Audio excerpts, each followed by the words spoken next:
Chapter 38. Light. What kind of light? A light in your house? A light outside? I wonder where the light's going to be. I wonder who has the light. The world looks different through newly opened eyes, Virgilio. It's the trick of time. What you believe today, you may not believe tomorrow. Things change when you're not looking, and then you open your eyes and you see light. Was that light? Virgil had drifted off.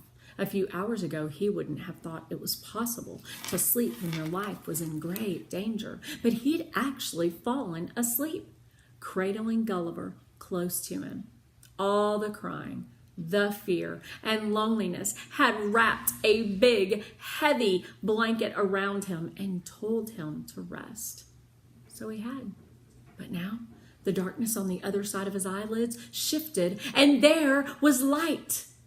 Like when his father flicked on the light switch to wake him up for school. 1 minute darkness, the next minute light. But there couldn't be light, could there? And there couldn't be noise, right?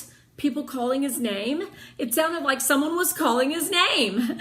Or maybe a few people. Did he hear a dog bark? That didn't make sense either. He didn't want to open his eyes because he didn't want to find out that it was all a dream or a trick or that he was dead. And this was the light that everyone talked about.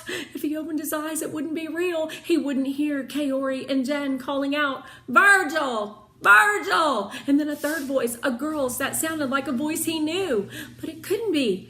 That was the sign that it was all a trick. It wouldn't make sense for Valencia to be up there with Kaori and Jen. They didn't even know each other. This was proof that he was dead, not being rescued. But they called again. "I think I see him," Jen said. "But it's dark, I can't tell." He opened his eyes. He saw light. He saw the silhouette of 3 heads all looking down on him. One of them was certainly Kaori. He could tell by her hair. He blinked and blinked again. "Hello," he said. Excuse me.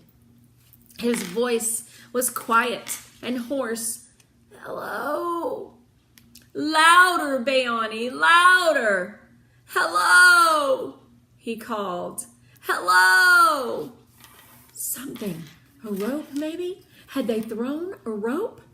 It was Valencia.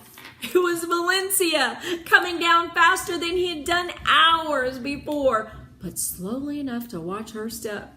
"Be careful," he wanted to say. "Please be careful." His heart pounded. He cleared his throat. When she reached the bottom rung, she dropped one end of the rope into the well and said, "Take this and tie the other end to the ladder. Then you can pull yourself up like a mountain climber." He couldn't see her face because of the darkness, which meant she couldn't see him. He was glad for that. He reached for the rope, a jump rope. "That's my jump rope, Virgil. I grabbed it before we left the house," Jen called down proudly. "Isn't that lucky?" Yes, Virgil thought. Very lucky.